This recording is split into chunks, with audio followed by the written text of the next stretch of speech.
York Mayor Bill de Blasio retreated his commitment to get rid of the city's biggest demographic, rats.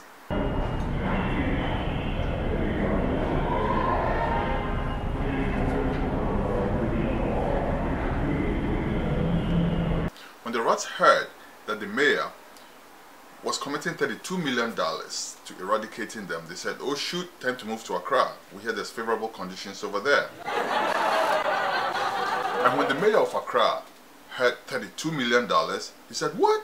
Where are the Baylor boys? Call them."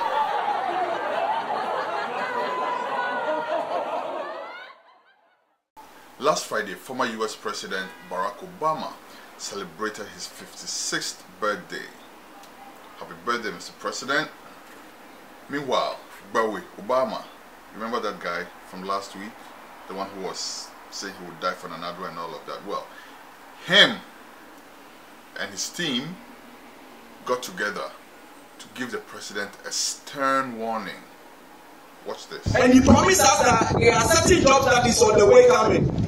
We exchange numbers with those that they're supposed to employ us. I've called them almost 2 months now. Nobody is ready to answer my calls. And we are the soldiers and we will still be the soldiers. Please, we want to tell our people, if they will not give us work to do, what happened at Nkrumah, say the same thing will happen to them. Because we are even ashamed. Some of us we are working in the side and they are laughing at us. Is that how the party is supposed to treat us? Invisible! Invisible! Chickens definitely come home to roost. You send your chickens out in the morning, in the evening they come home to roost. In other news, US President Donald Trump has announced a new standard for migration to the US. According to what has been dubbed the RAISE Act, 50% of all legal migration will be slashed. Besides, proficiency and fluency in the English language will also play a huge part. Some of my friends in Ghana heard about this, and I present to you their reaction. Watch this. No, the matter no good. The matter where they do Ghana no, it be bad at all. In fact, the thing be very unconscious. It's very unconscious because you need pamper. I know them. The English they speak is very tutorial, and they don't know their left and the right.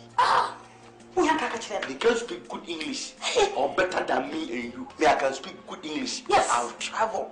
Yes. And even I've talked to MPs. Yes. Assemblymen and the presidency. This other guy also had a reaction, maybe a little more interesting than the previous ones. Check this out. Legal social, 现总那个警方说，如果在 legal 说，我从事连送信高啦。For those of you who don't speak the language, let me break it down for you. He said that we're all going to China. Ladies and gentlemen, we have a great show for you. Stick and stay. We'll be right back. News was meant to be, yes, news. Always meant to be from and about the people, reported from their angle.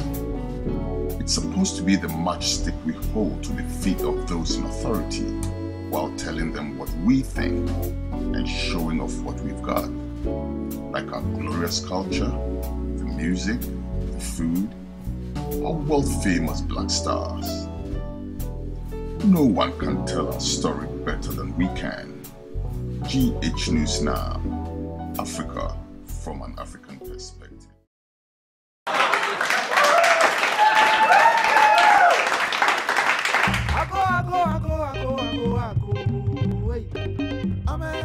Welcome back. This is Brass Tacks.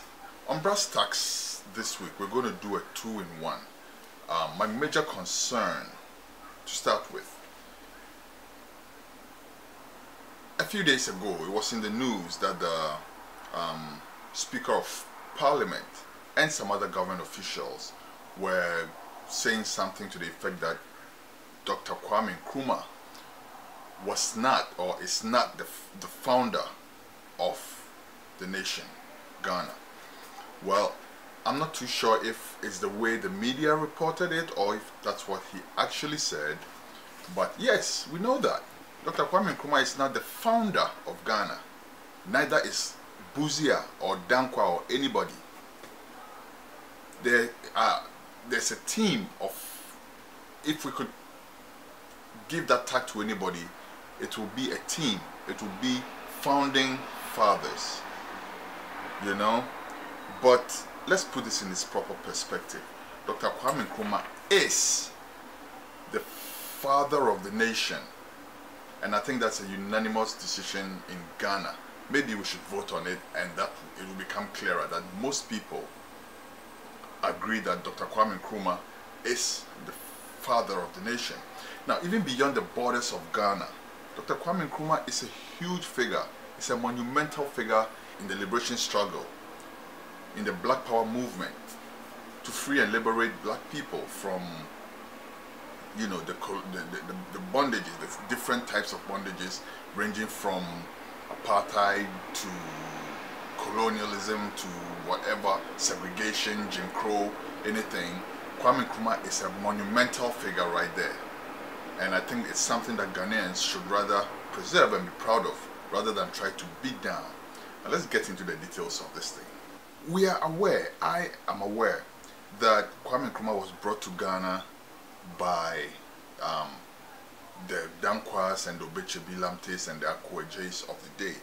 We are very much aware that the UGCC was already in the liberation struggle when they invited Dr. Kwame Nkrumah. But remember, Kwame Nkrumah was doing his part outside of Ghana. So let's not also lose sight of that. But the point I'm making is this. We are all aware that it was not like Kwame Nkrumah just popped up and liberated Ghana. Yes, Dankwa, Akwaje, Akufo-Addo, the whole lot of them were also doing their part. In fact, we're also aware that even the name Ghana is credited by some historians to Dankwa, J.B. Dankwa, and Kwame Nkrumah, who collectively are here, came together to choose the name Ghana for the newly liberated nation.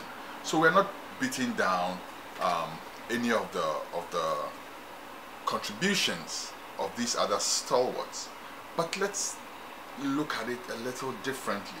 Let's draw some parallels with some other nations and see if what I'm saying makes sense or what. In the United States, according to historian Richard B. Morris, the founding fathers of the nation are John Adams, Benjamin Franklin, Alexander Hamilton, John Jay, Thomas Jefferson, James Madison, and George Washington.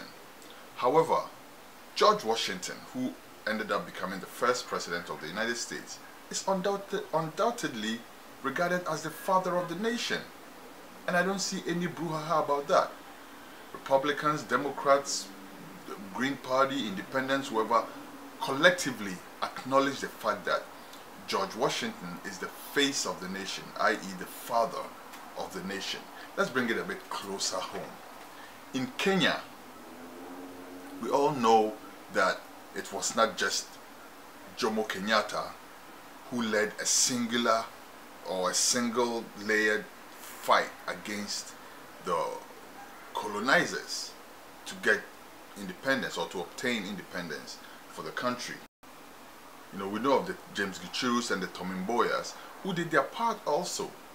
But after independence was attained, Jomo Kenyatta became the father of the nation. And again, I have not heard any argument about that. All Kenyans regard Jomo Kenyatta as the father of the nation, even though there was a huge input from people like James Gichuru and Tomimboya. Another example, South Africa. Nelson Mandela was locked away for such a long time. While he was away, the Joe Slovos, the Sisulus, and all those guys were doing a lot of work. Eventually, however, who became the father of the newly liberated South African nation? Nelson Mandela. And there is no discourse, negative discourse about that. All South Africans are proud of Nelson Mandela. I could go on and on and on with different examples from all over the world. Why is Ghana different? Why is Ghana different? I've noticed that some people, especially some proponents of the Dankwa Busia tradition, are trying hard to negate the role, not just the role, but also the contribution of Ghana's first president, Dr. Kwesi Nkrumah, who we all know was the driving force behind independence.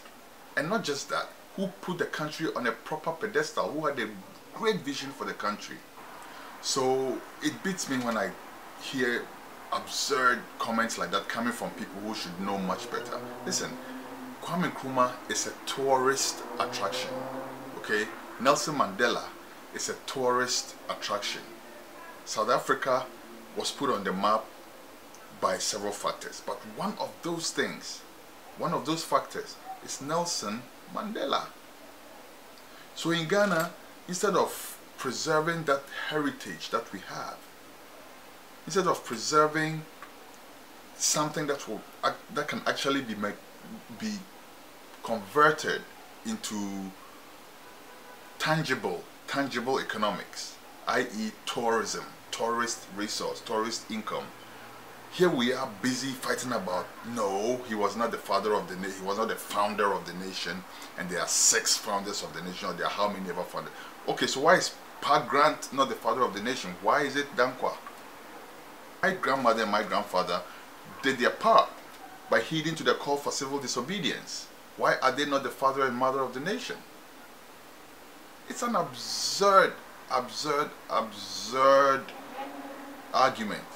And I think those who are following that argument, especially those who want to come and be like intellectuals about the whole thing, putting other people down and insulting them and all of that, yo, check yourself, man. Check yourself, because it's absurd. It's an absurd argument to make. Kwesi Nkrumah is the father of the nation, and it will take way too much for anybody to erase that.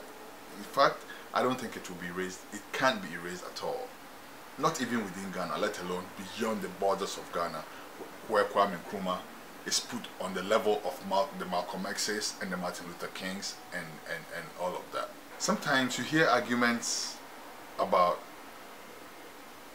Kankan Nyame, and he was an occultist and he imprisoned his opponents and this and that and the next thing. Well, listen, I don't know too much about the Kankan Nyame thing. I'm not even going to go there. Okay? As to whether he imprisoned his opponents and all of that, I'm not going to defend that either. But why are we not talking about the assassination attempts that were made on him? Every time we talk about him imprisoning people, let's also talk about Kulungugu, where they tried to assassinate him. Let's talk about the policeman who was bribed to shoot him but could not have the guts to do it. Let's talk about all those who were on the list, who were on the payroll of the CIA, who were communicating day and night, trying to derail his agenda and to basically move him, like they eventually succeeded in doing. I think it's about time we get a bipartisan agreement on this thing, okay?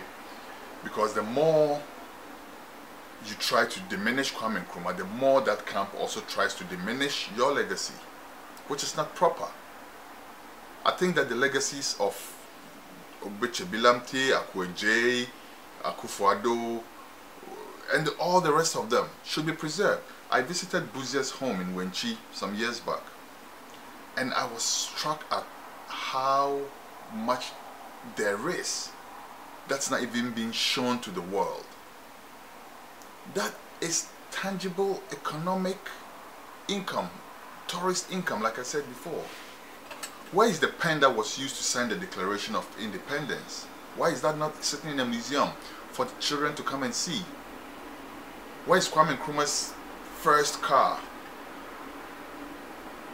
Where are his suits? Where's Akweje's pair of shoes that he wore to Parliament or to wherever he went? So I think it's about time to get off this ridiculous argument, discussion, whatever, about Kwesi Nkrumah is not the father of the nation. Kwesi Nkrumah is the father of the nation, period. Akweje, Akufo-Addo, Obechebilamte, all of them, all the rest of them, the big six, yes, we recognize them. We know their contributions, and we don't take that for granted at all. I think the fact that they are even on the money, on Ghana's money, says a lot. Instead of us fighting and pulling in each direction about celebrating August 4th or something like that. That's nonsense, to say the least. If you say because the UGCC was formed on August 4th, that becomes a national whatever, that's absurd and stupid and nonsensical, to say the least, because first of all, the UGCC never formed a government, so it was not a government. The UGCC was a political party. Secondly, the UGCC is not everybody's party. So if you say because the UGCC was formed on that day, that should be the day Ghana was born, what kind of ridiculous argument is this? And we spend time haggling over this instead of dealing with the real issues like this one. So, and yet, I'm on for so to do anyway.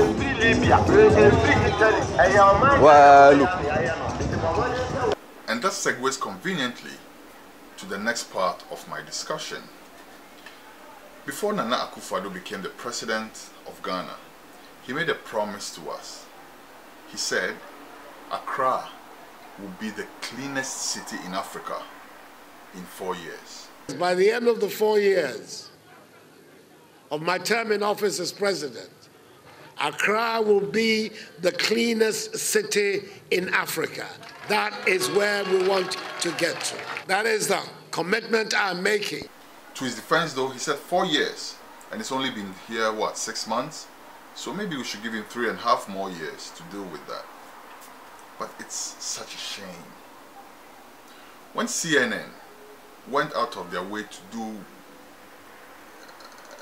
a disastrous report on Ghana during the elections, former First Lady Lordina Mahama came out strongly against that, and I supported that a lot.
Yes, this indeed is Ghana.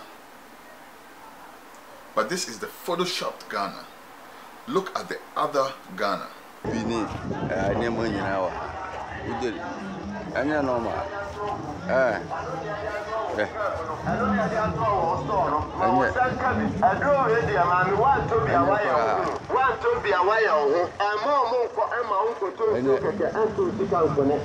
The Ghana where you and I hardly have access to versus the Ghana that we are confined to. Okay? The Ghana where the Ibrahim Mahamas and the Gabi Otridakos play their ball, and the other Ghana where the rest of us do our thing, riddled with terrible infrastructure, health hazards everywhere you look, stench, filth, lawlessness, police taking law into their own hands, stuff like that. So it seems like there's two different Ghanas. But the president made a promise that he was going to make Accra the cleanest city in the world. Instead, 6 months into his presidency, we don't see any sign of that.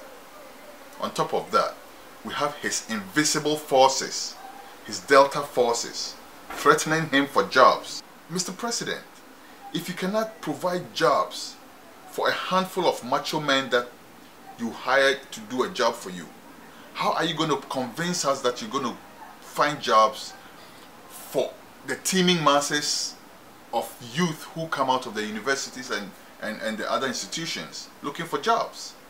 No one can tell our story better than we can. GH News Now, Africa from an African perspective.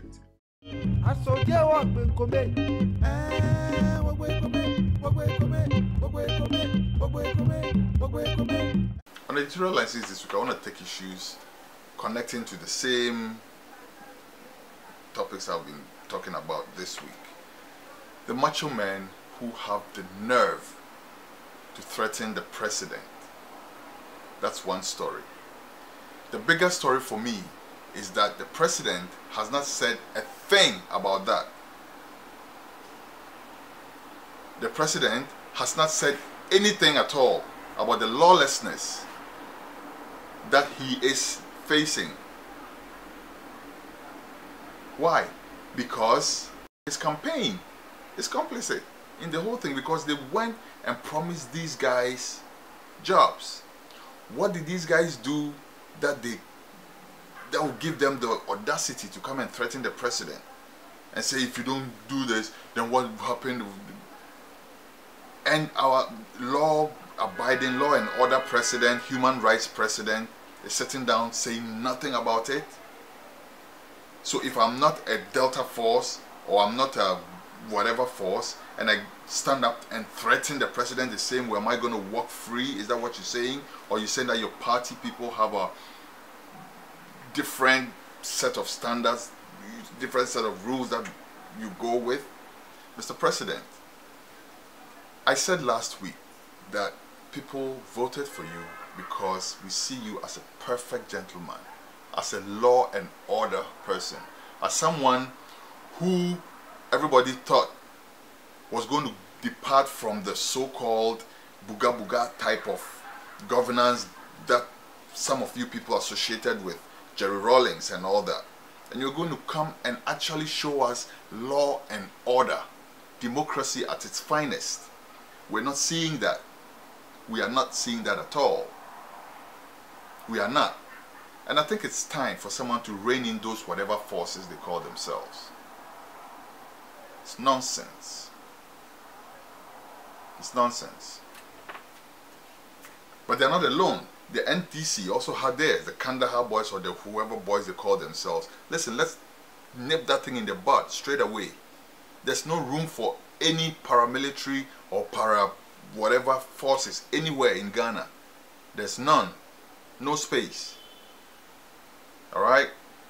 So once again, I'm giving you a poke, Mr. President. We want to hear what you have to say about the threats that you received. Enough said. And now, here it is, the ha-ha moment.